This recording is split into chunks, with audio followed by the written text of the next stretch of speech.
ArcGIS's Living Atlas of the world. Esri has provided a full authoritative dataset and mapping layer available to all users of Intellisite. Here, users can go in and determine what it is that they're looking for and know that they're getting authoritative data. If you scroll down to the Start Browsing tab, you'll see the ability to access tens of thousands of map layers.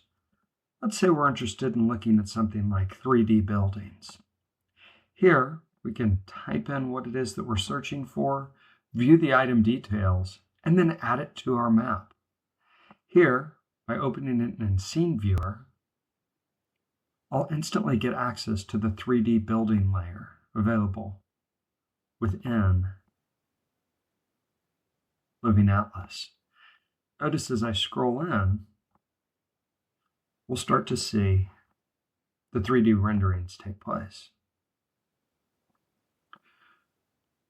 We can also look at the ability to search for things like opportunity zones. Again, by searching what it is that we're looking for, we can view the item details and open them in a map viewer in just a couple clicks of a button.